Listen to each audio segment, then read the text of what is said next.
2-3 वर्षापूर्वी एक प्रयोग केलता.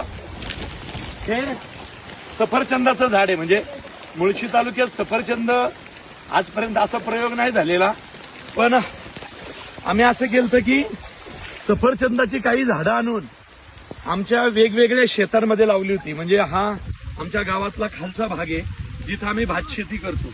तर भातशेतीच्या बांधावर लावलं होतं आणि काही दऱ्यात म्हणजे रानातलं जी देवराई असते जंगलात तिकडं लावलं होतं.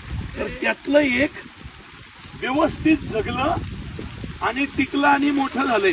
म्हणजे आता सफरचंद येतील नाही येतील नंतरचा भाग, पण झाड जगलं या बांधावरती.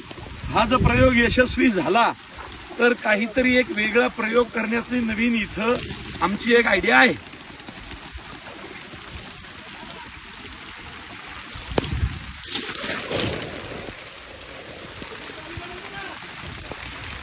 उन्हाळ्यामध्ये झाड टिकून ठेवणं लय अवघड असतं.